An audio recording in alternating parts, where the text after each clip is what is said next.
Thank you everyone for coming. For folks who don't know me, my name is Tyler. I'm the Assistant Director of the library, and we are very excited to have Marjorie Harshaw with us today to talk about her two-part early and mid-18th century 19th century, Irish history collection with her newest published book, Dueling Dragons. It was inspired by a collection of ancestral diaries, I believe, right? And trails sort of the history of famine, emigration, and religious conflict, and its impact on local communities and families. So we'd also like to thank the Friends of the Library group for helping to organize our programs. And they do have some information out here if anyone's interested in joining the Friends or learning more about the Friends and helping to plan programs of the library. So I'll turn it over to Marjorie, and thank you very much. You're very welcome, and thank you all for coming. We'll start out with a little quiz. Okay? Now, I always do this at my presentations, just so I sort of get a sense of where you are and what you might be interested in. So the first question today is, how many of you have Irish ancestors? Good. Did any of your ancestors come from the northern part of Ireland? Okay, and that's always interesting. Now the more specific questions. I have sort of a cast of characters to ask you about to see if you have ever heard of any of these folks. So the first one is Daniel O'Connell. Have any of you ever heard of Daniel O'Connell? Okay, most people, I find that most people have heard of Daniel O'Connell. Okay, the next one's a little iffier. Have any of you heard of William Smith O'Brien? No, that's pretty common. Okay, now the third one gets a little tricky. Have any of you heard of John Mitchell? No. Usually I get a reaction to that one. So the next one is Charles Stewart Parnell. Okay, and the last one, of course, is John Martin. I have never found anybody who has ever heard of John Martin, but you will know about him as of today. The only time they did was my last talk in Lawrence, to which my kids came. So when I asked them about John Martin, the hands went up. It's only because I've talked about him over the years, so they know who he is. So no problems there. This is what usually happens, I think, because the history of Ireland is rather skewed in its presentation. So what most Irish get was what the British published in the Irish textbooks. So you get sort of an English version of Irish history. But these books give you the real McGill, so to speak, to use a nice Irish term. Alrighty, let's get underway. My family's Irish heritage was made clear to me while I grew up. Almost everyone on my family tree came to America from Ireland during one diaspora or another, though Harshaw certainly isn't a typical Irish name. But decades passed before I made any effort to learn anything about my Irish ancestry and the small home country. Even then, my study was limited to reading the books on Irish history I could find in the shelves of the Ipswich Public Library. I had no intention of taking a deep dive into Irish history. Instead, I had a very different project in mind, tucked away until my children were grown and I had retired from teaching. I had always had an interest in writing, and over my lifetime I had always been writing something, usually materials for my classes. When I had time, I intended to write 2 books on Ipswich history. All that changed when my children gave me and my husband my first trip to Ireland. I had long known that there were diaries somewhere that had information about the Harshaw family. I planned to find them on the trip. However, they weren't in Ireland. I learned that when my phone rang one Friday afternoon. There was an unfamiliar voice on the other end. Karen Hickey, whose picture is in that magazine, identified herself as a cousin who had reached out to me as a result of an outreach I had made to find information about the diaries. Karen lived in Keokuk, Iowa. Then she uttered the life-changing words, "I have the Harshaw diaries." I can assure you I would never, ever have looked for them in Keokuk, Iowa. At that moment, I started down the path that led to wonderful adventures, great challenges, and two unique Irish histories I'm here to introduce to you today. I feel a bit guilty, actually I feel more than a bit guilty, that my name is on the cover of these books.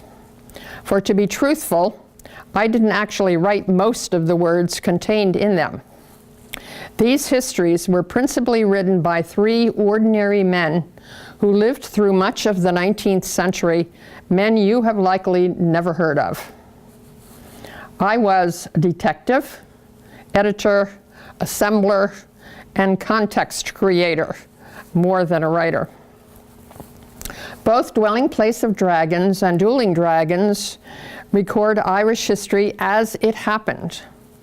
And amazing and important events occurred during the 45 years of history that unfold during its pages.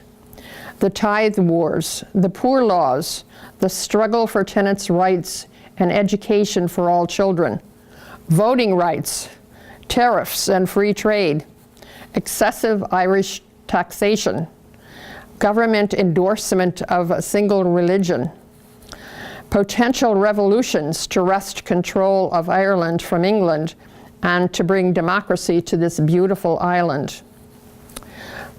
Topic sounds sort of vaguely familiar. Most horrible of all, Ireland was reduced to ruin during the 7 years of the Great Famine. I'll talk about the famine more in a few minutes. Not long after I returned from my first trip to Ireland, Karen sent me the diaries. As it turned out, there were 6 volumes, large books, bound in red, with the diary of James Harshaw Donegal, which is the parish, printed on the front cover. They were filled with accounts of life of an ordinary Irish farmer. So this is mostly the kind of life your ancestors would have led and would be familiar with. They were written by a man without great education and little sense of grammar or spelling, which was sort of hard for an English teacher to work through. However, James Harshaw was a very good man, generous to his laborers who worked his leased farms, loving father to a large family, and an honorable public servant. On most days, James would write 3 or 4 lines, not unlike people who keep diaries today.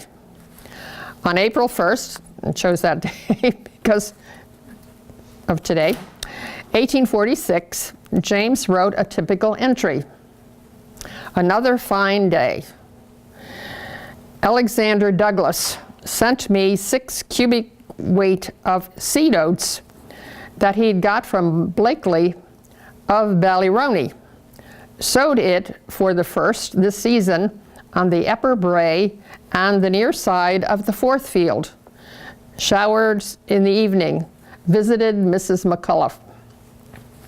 Later entries provided explanations for the unfamiliar names and customs presented in this one entry. It turned out that Alexander Douglas married James's daughter Mary. Ballyroney was a townland not far away, and James had names for each of the fields he leased. So the 4th field and the upper brae were names that he gave to his fields. Leased fields, he did not own them. 13 days later, James wrote an entry that explained the visit to Mrs. McCullough.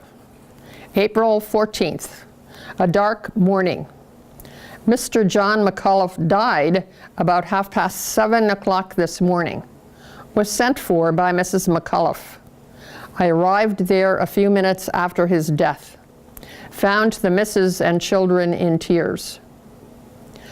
Went with Joe Carswell to Newry to prepare for his funeral. Returned about 5 o'clock and had an interview with Mr. Johnston in John Martin's. Rain.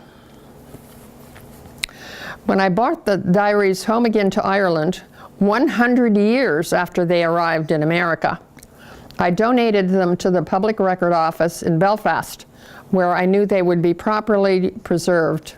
Historians there told me that I had uncovered an Irish treasure.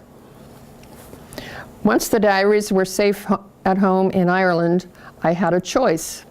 I could move on with my original plans or plunge deeper into Irish history.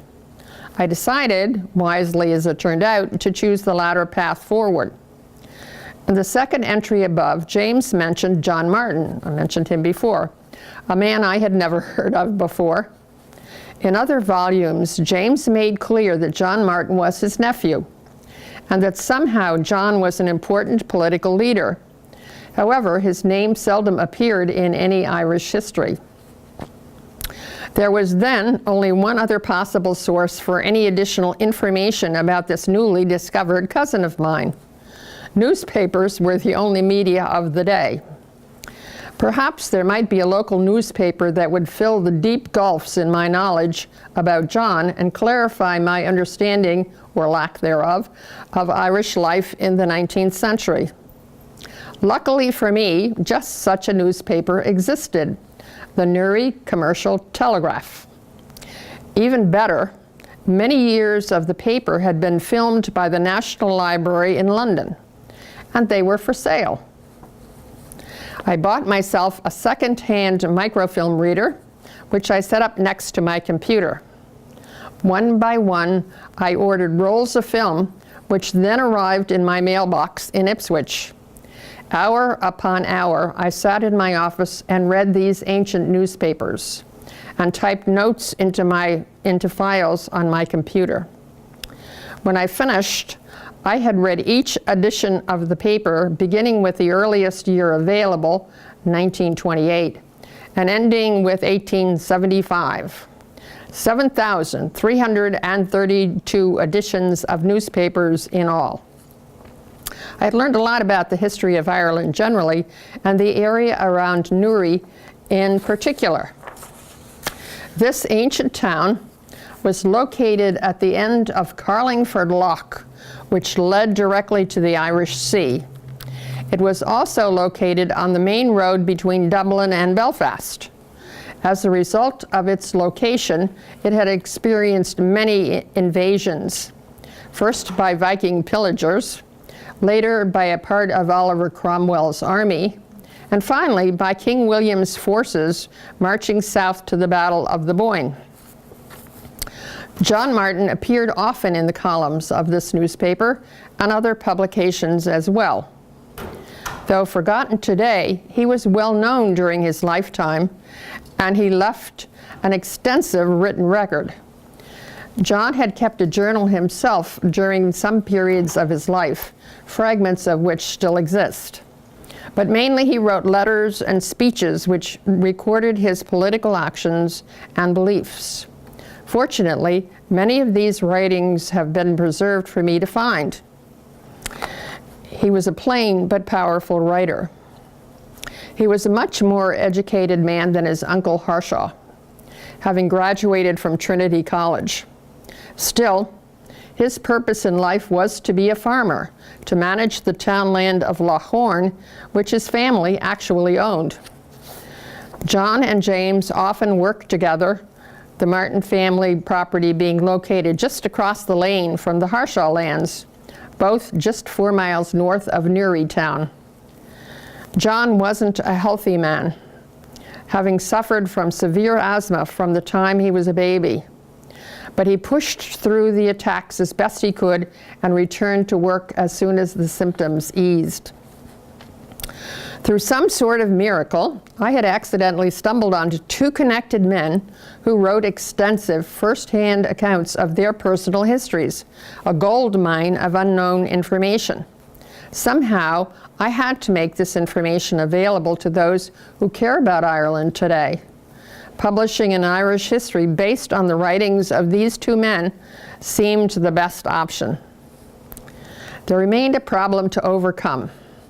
These first two of my writers didn't provide a balanced history, as the important voices of the Protestant residents of Ireland remained silent. These Protestant loyalists strongly supported the Act of Union passed in 1801, which allowed England to control Ireland. To write a complete history of this time period, I needed yet another writer to provide this alternative perspective. I realized that finding a third unknown writer to fill the void would require another miracle.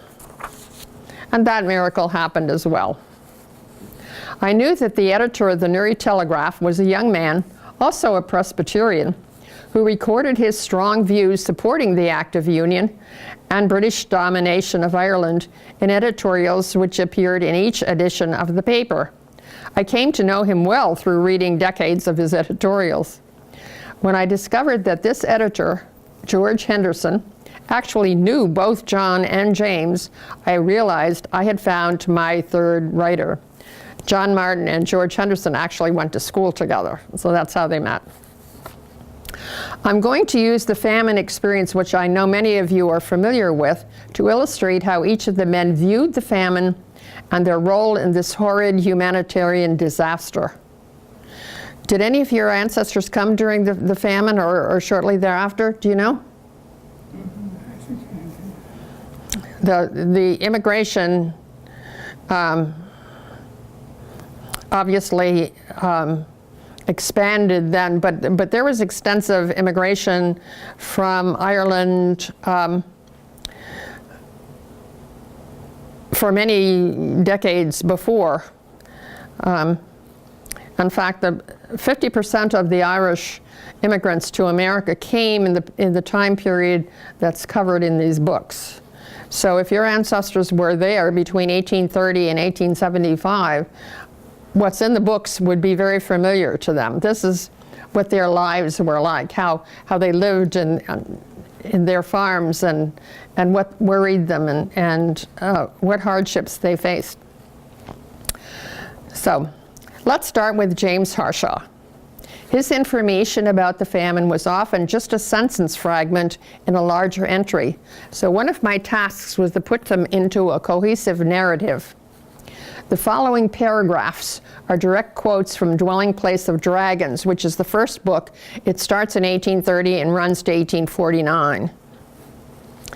While the government seemed to lack any original ideas to help Ireland, the people of the parish of Donegal proved very creative. At the Sunday services in Donegal on January 31st, 1847, an unusual action was taken. This is James. Mr. Parker moved that a subscription be entered into to cover the want of R.D. The congregation had resolved itself into committee of the whole house, so they could vote. Church members were watching over their poorer members. When they saw danger or suffering, they provided very specific help. There was another problem that threatened parts of Donegal, which the local relief association intended to address. Poor people living there had no access to medical care. So the leaders of the local relief association intended to take another collection to allow them to provide medical care and medicine to combat dysentery and famine fever that were rapidly spreading in the area. James was one of the major forces behind this new initiative. On February 8, 1847, he walked through the falling snow to the schoolhouse for a meeting of the Relief Committee. During this meeting, a new medical fund was formally established. James was appointed treasurer of the new service. Dr. Bryson was hired to provide medical care. That same day, James noted in his journal that Patty Duff was sick. James was hopeful that Patty would soon improve, but he remained concerned and watchful. Patty was a laborer who worked for the Harshaw family, beginning with service to James's father. On the day after the formation of the medical service, James mentioned another small effort, gets to the detail going on here, to help the poor. David Woods, who was a local merchant, contributed 1 pound and 7 ounces of yarn, some white, some blue, which local knitters could use to make socks to protect the poor against the terrible cold. Well, if you couldn't afford food, you couldn't afford heat either. And this is the winter. Though the relief committee had hired a doctor, he had failed to visit the poor in the eastern part of Donegal. So on Wednesday, James took John Martin, who had studied medicine, with him to visit the sick. Both men knew they were endangering their lives by coming so close to the very contagious diseases, but they did not hesitate. They stopped in the townland of Ardkira to visit Patty Duff first. John pronounced him very ill. On Thursday, Dr. Bryson made his first visit to the sick in this wing of the parish.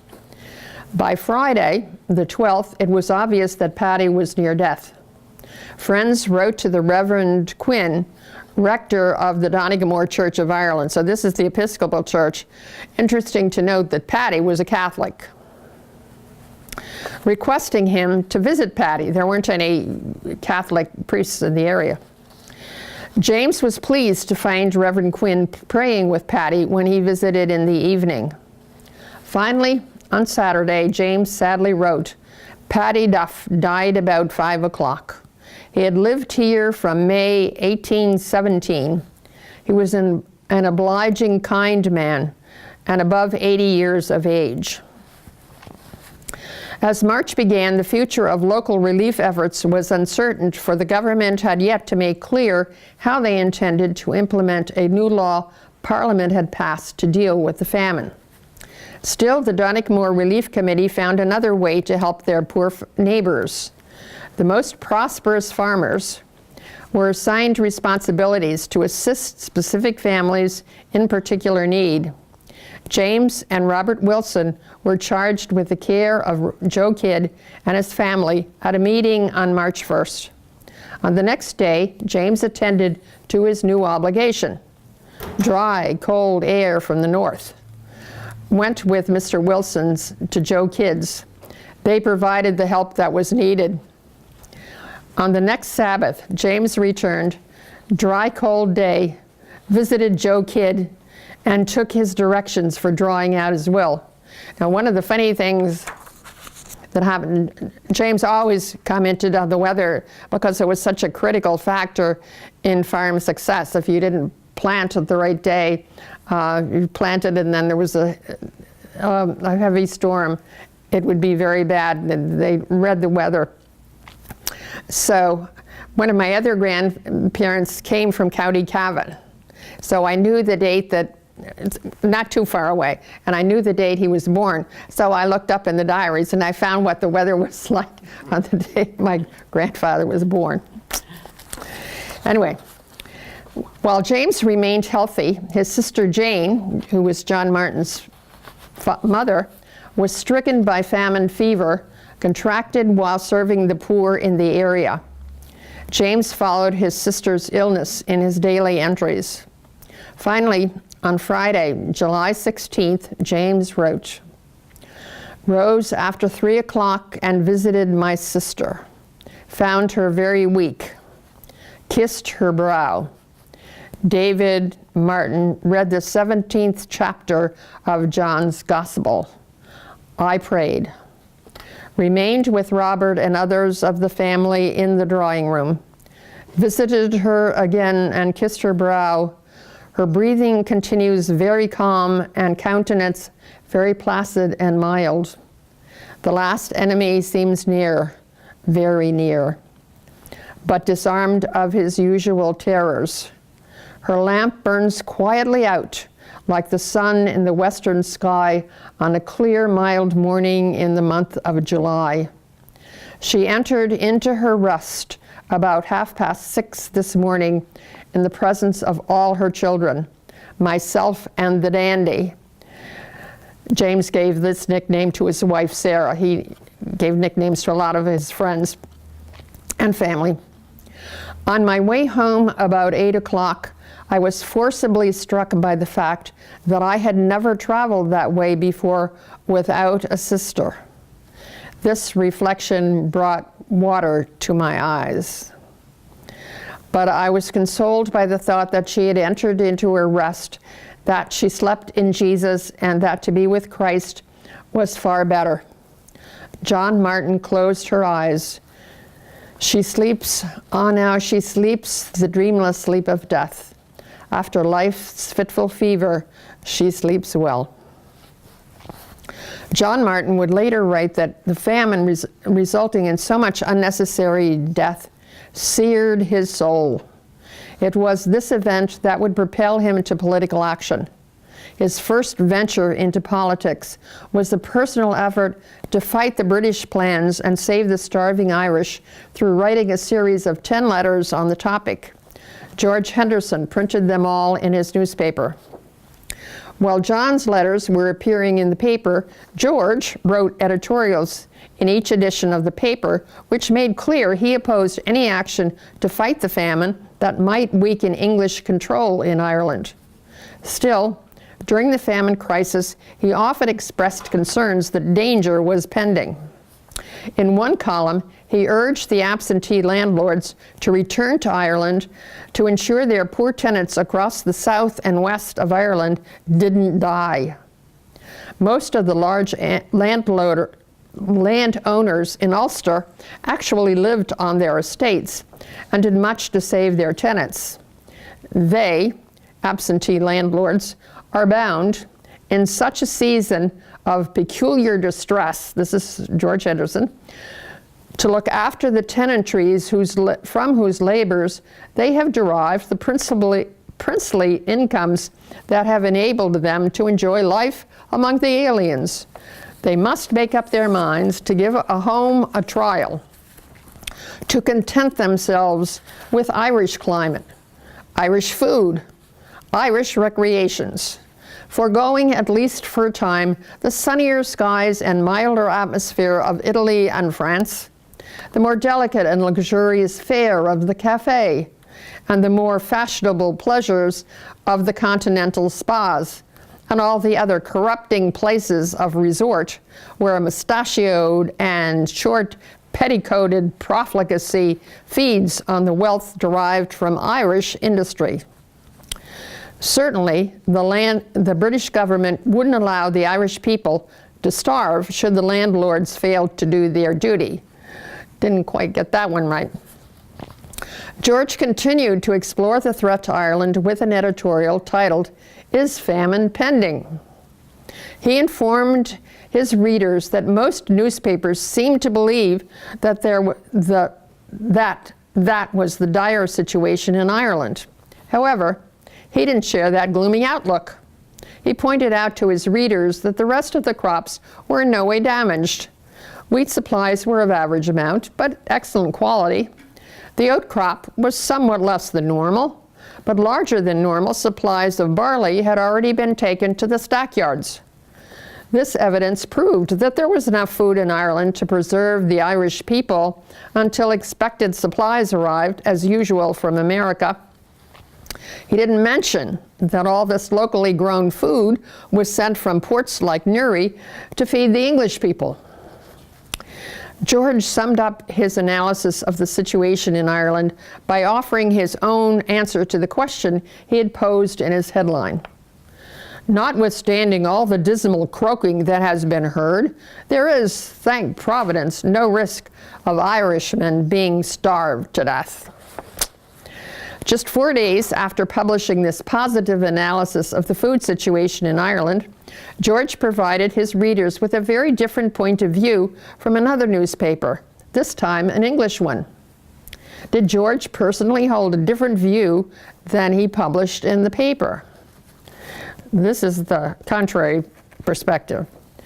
The prospects of Ireland during the approaching winter are truly terrible, much more horrible than is believed, even by the Irish themselves, for they flatter themselves with the illusion that in this year, as in the last, the destruction is merely partial and local, though each man sees it in his own neighborhood. No opinion, however, could be more false. Last year, the general produce was unusually abundant, and the luxuriant excess in one place supplied in great part or altogether the deficiency in others. This year, the destruction is universal and complete. No potatoes are to be found. The whole crop has already perished throughout the island. The whole crop has perished, and at least millions of our fellow subjects and fellow Christians are as absolutely without a provision of food for the approaching year as if they were cast upon a desert. This is not the time to speak upon the subject with either the levity or the bitterness which some of our contemporaries have permitted to characterize their articles. The Irish people of all denominations are our fellow subjects, our brethren in blood, and with whatever serious difference of creed in some cases, that's the Protestants opposing the Catholic majority, our brethren in Christianity. And we should ill deserve our name of Christian Englishmen if we now remembered anything but the duty of saving them from perishing by famine. The Church may have been slow to give voice to any concern for the survival of the poor Irish citizens readily acknowledged by these other papers. He refused to believe that the Irish poor would not be well attended to by the English government that controlled their fate. His editorials followed parliamentary actions rather than the Irish need for rescue. But he continued to reprint editorials from British papers that presented conflicting opinions. Most frequently, he reprinted articles from the London Times, which was the unofficial voice of the powerful men in English leadership. The London Times promoted the very negative view of the Irish people on which much of the English legislation was based. This is what the English thought about the Irish. For a month or two, our Irish farmer is busied with planting his potatoes. For another month or two, he leaves his home and comes to reap where he sowed not, in the smiling harvest of England. While for the remaining 2/3 of the year he does nothing but sleep, drink, and beg. But nature will not suffer her laws to be broken with impunity. She has made daily labor the condition of daily food, and those who will not submit to her decrees must be content to pay the penalty. Thus, famine is a certain recompense of a cheap and idle subsistence. Just planting potatoes was enormously hard work, not to count the preparation of the fields, and it was not easy work. Thus, famine is a certain recompense of a cheap and idle subsistence, and while the latter, in addition to its other evils, tends to multiply the population to an unhealthy extent, and to perpetrate their miseries, the former stands ready with scourge in hand to expel the noxious brood or to lash them into industry and prudence. We all descend from the noxious brood. Strangely, George also published a very different view of the Irish tragedy. Now, I don't know whether any of you have been following Brexit, but this issue explains the point of view of the nationalists, and John Martin and James Harshaw were nationalists who wanted independence from England. The London Chronicle took a position very different from that of the Times, a view that underpinned the perspective of Irishmen like James and John who yearned for Irish independence. The sluggish, well-meaning mind of the English nature, so willing to do its duty, so slow to discover that it has any duty to do, is now perforce rousing itself to ask itself the question: after 5 centuries of English domination over Ireland, how many millions it is inclined to pay, not in order to save the social system which has grown up under its fostering care, but to help that precious child of its paternal nurture to die easily. Any further prolongation of existence for the system no one now seems to predict, and hardly anyone longer ventures to insinuate that it deserves. Efforts to change the system are still causing dissension in Ireland, on the Irish island today. The editorial continued. This is something gained. The state of Ireland, not the present state merely, but the habitual state, is hitherto the most unqualified instance of signal failure which the practical genius of the English people has exhibited. We have had the Irish all to ourselves for 500 years. No one has shared with us the privilege of governing them, nor the responsibilities consequent on that privilege. No one has exercised the smallest authority over them, save with our permission. They have been as completely delivered into our hands as children into those of their parents and instructors. No one has ever had the power to thwart our wise and benevolent purposes, and now, at the expiration of nearly 1/3 of the time which has elapsed since the Christian era, the country contains 8 millions, on their own showing, of persecuted innocents, whom it is the sole occupation of every English mind to injure and disparage. We have just heard the disparagement. An independent nation is in all essentials what it has made itself by its own efforts, but a nation conquered and held in subjection ever since it had a history is what its conquerors have made of it, or have caused it to become. Yet this reflection does not seem to inspire Englishmen, generally, with any feeling of shame. The evils of Ireland sit as lightly on the English conscience as if the English had exhausted every effort in struggling against them, as if England had done all which the most enlightened and disinterested benevolence could suggest for governing the Irish well, and for civilizing and improving them. What has ever yet been done, or seriously attempted, for either purpose, except latterly by taking off some of the loads we ourselves had laid on? History will be at a loss to discover.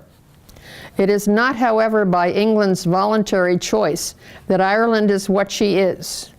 England would far rather that she were otherwise. England wishes nothing but good in Ireland, and has shown by large gifts of money from time to time the most irrefragable evidence of sincerity in this commercial age.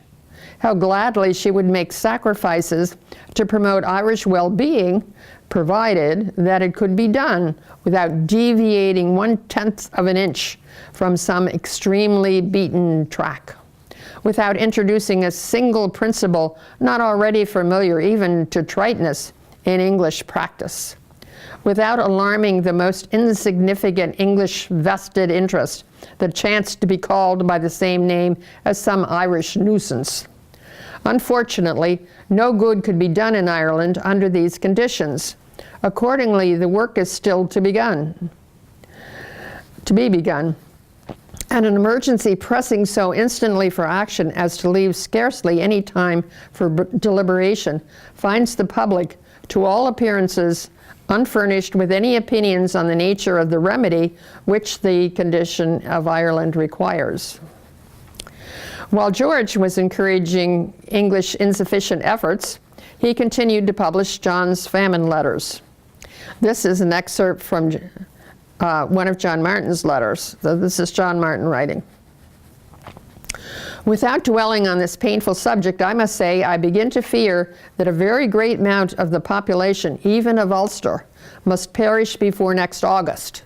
unless increased efforts be made for their relief, and in particular for supplying them with a sufficient quantity of provisions, varied in nutritive properties so as to suit the requirements of the digestive organs.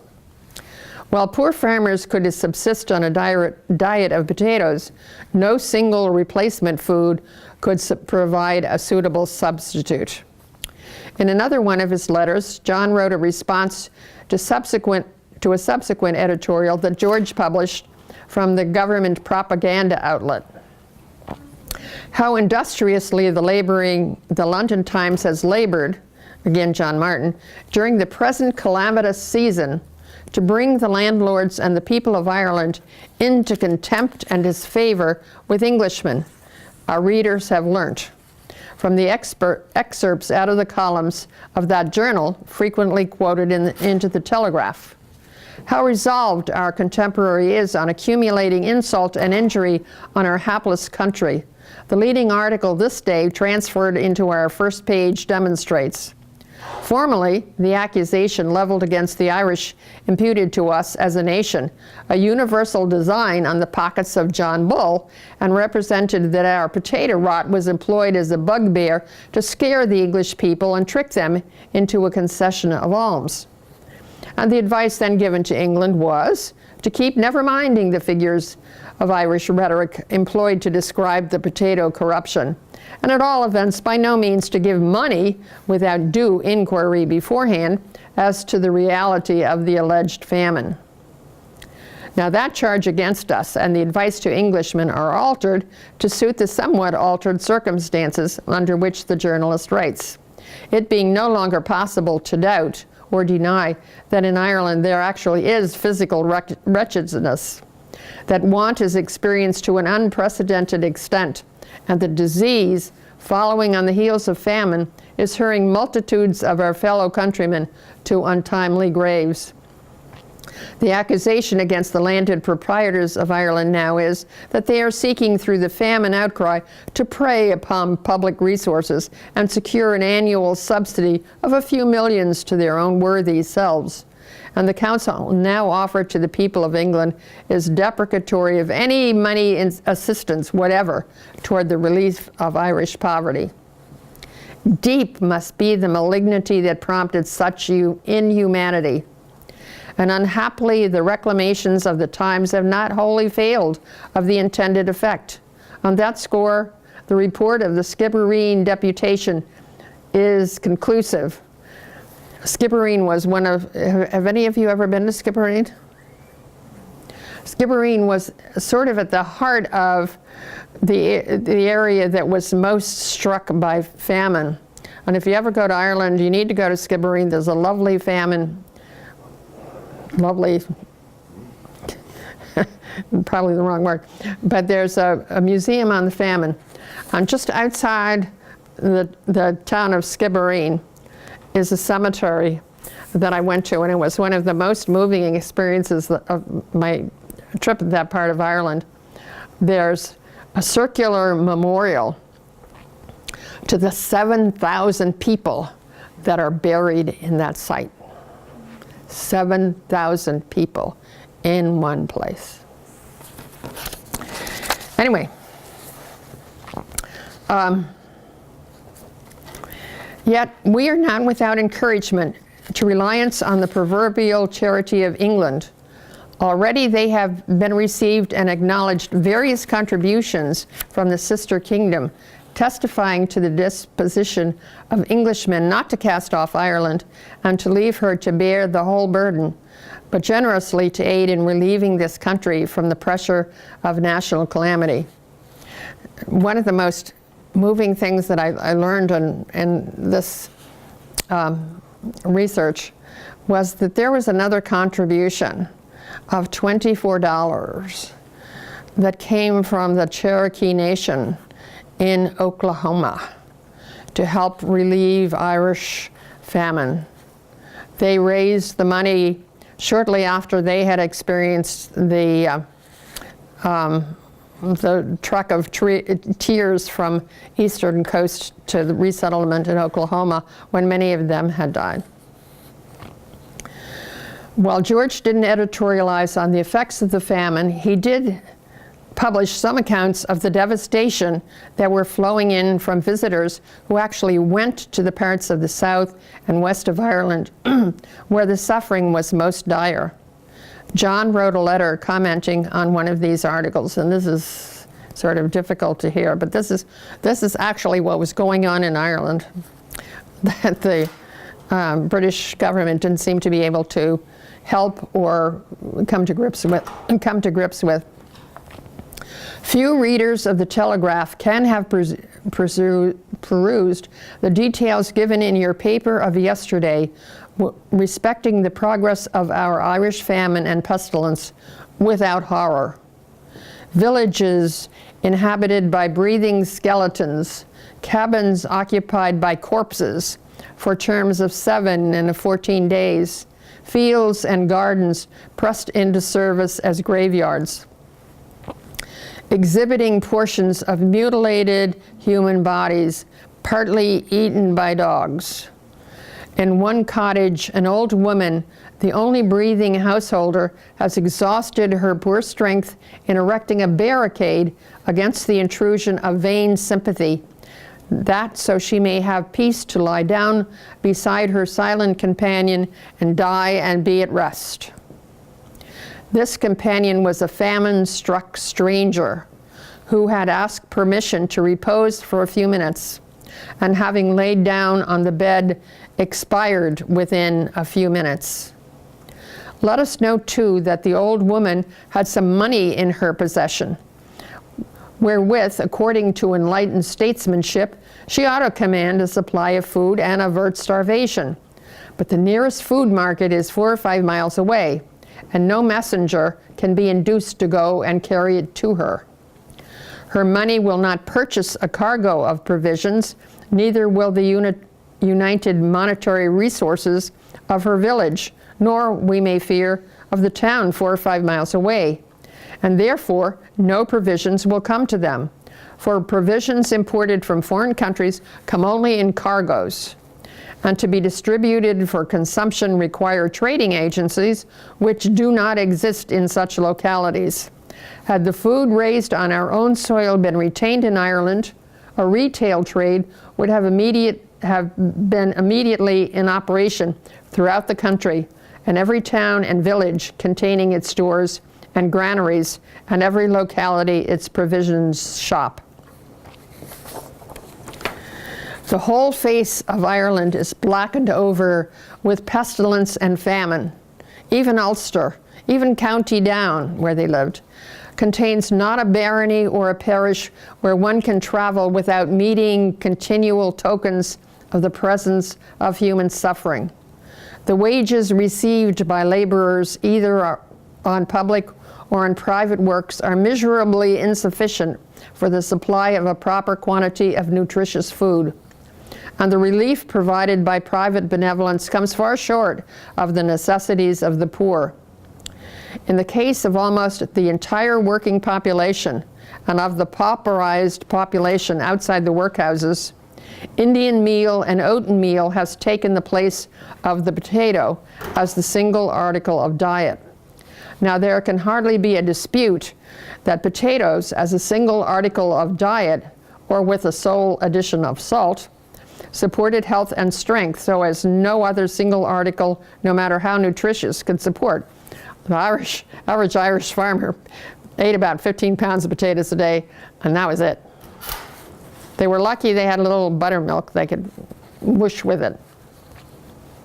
But the experience of this winter proves that Indian corn, however palatable and nutritious, as one of many articles of diet, does not suffice for the preservation of life and health alone. And I think oaten meal, though more valuable in this respect than the foreign grain, will also fail as a single article of food. Many of your grandparents witnessed the scenes that John described. Being young and courageous, they were able to flee for their lives from this horror, leaving the elderly, handicapped, and destitute behind. Certainly these memories remained burdens they carried with them to their new homes, burdens that lingered in their memories for the rest of their lives. None of the men who wrote these books is alive to promote them today. Neither John Martin nor George Henderson left descendants to keep their memories alive. James Harshaw alone has living descendants, many of them living in the same Nuri area, but others citizens of Canada, the United States, and Australia. George Henderson was the last of the authors to die, passing away 8 years before the new modern 20th century began. Though inadequate for the task at hand, it is my honor to rescue John and George and James from the oblivion to which existing histories have consigned them. I hope you will read the accounts they left us. I know these good men offer an intimate account of Irish history that will provide you an understanding of your own family histories that historians looking back on these same years cannot equal. Reviews of the books have been positive. The newest one has been written by a lawyer and a student of Irish history. So this one's just come to me. Marjorie Harshaw Robie's new book, Dueling Dragons, The Struggle for Ireland, 1849 is to 1875, is one of the most detailed and interesting studies of Ireland ever written and unlikely ever to be equaled. Well, because you had to have 3 people who were alive at the time that were doing the writing. The sequel to the author's first book, Dwelling Place of Dragons. This praise is deserved because Marjorie takes us deep down into the engine room of Ireland's history, where we can observe the cogs and wheels of its moving parts. She shows us that to understand this small island, it is crucial we study the roles played by its landed, capitalist, and laboring classes. Dueling Dragons should be noted as one of the greatest books written about Irish history, and I can see it becoming more famous as time goes on. So I thank you for coming. Anybody have any questions? Well, didn't the demand for cattle play a large role? Who? The demand for cattle, in other words, to clear out the land so that more cattle could be brought in. Well, that was part of it. That happened a little bit later on as a result of the famine. So now you have all the laborers working on the farms who no longer had jobs, because what happened was the Irish who immigrated to America and moved out into Ohio and Illinois and Iowa and those places started producing vast amounts of food. And so the English discovered, hey, we can buy food cheaper from the Irish in America than the Irish in Ireland. And so they didn't need the Irish food. Up till then, England did not supply enough food to feed its own people. So they needed the Irish farmers to fill in the gap. But once they had this other cheap source of food, they didn't need Irish farmers anymore. What they still needed, that they liked very much, was their beef. And so they wanted, they couldn't import beef nearly as handily from America as they could food. So Ireland then was seen as the source for meat production. So they wanted all the fields turned into pasture for farms. And so now what all the displaced laborers do, there wasn't any industry to speak of, because the English had made sure that whatever industry they started in Ireland got killed, because they didn't want competition for the English industries. So anyway, once they started doing that, that led to another big wave of emigration.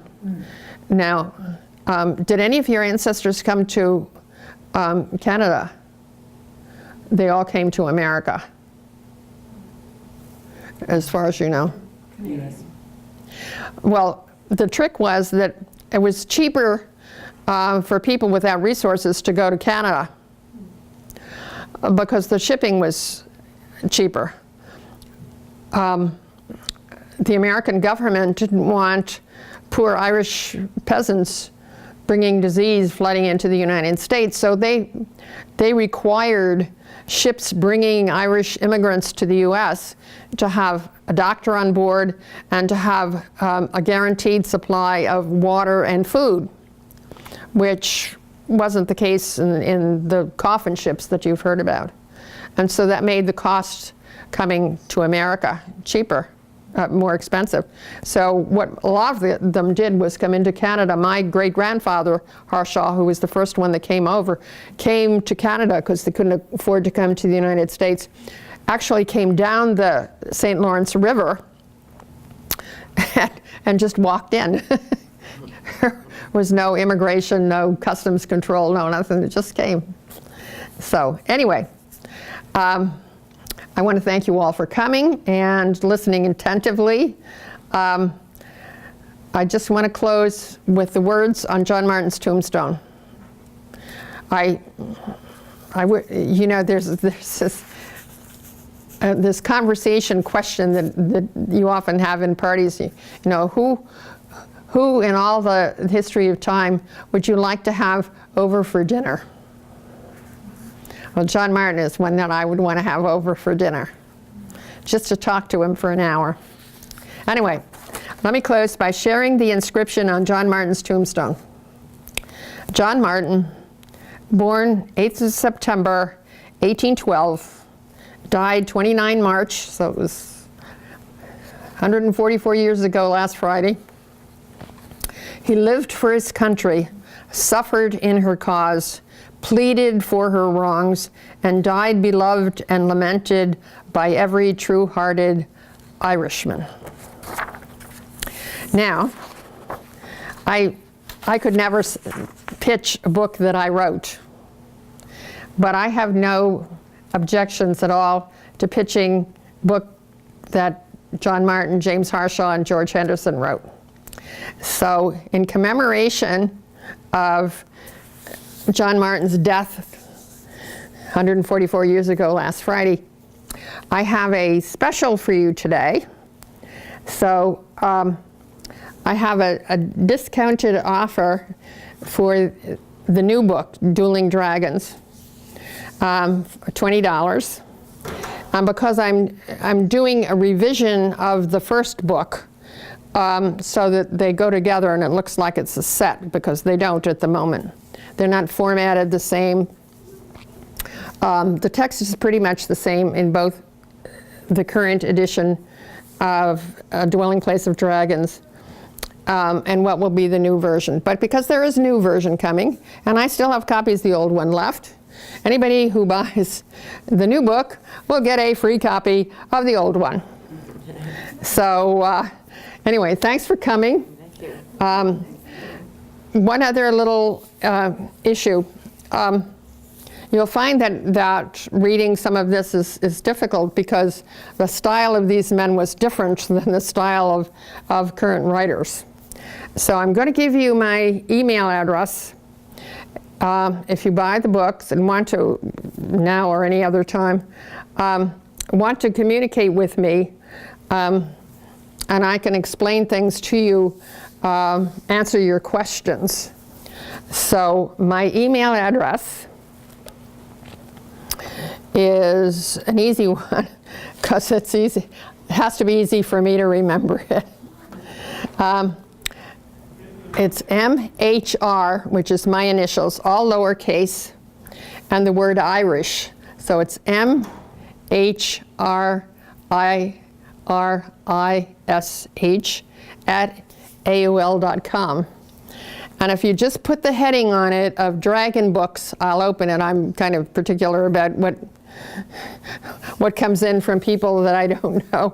But if it has that heading, Dragon Books on it, we can converse on the book, and I can answer questions and fill in things, because I know it may be somewhat confusing to you because I left out things. I mean, there was just so much material that these people wrote. It was astonishing, and so I'm sure there are things that I didn't explain sufficiently. So anyway, thanks so much for coming. It was a pleasure. I want to thank the library for hosting me and you for coming, and for giving me a chance to explore the heart of the Irish community south of Boston as opposed to north of Boston where I live. So thank you very much. Thank you.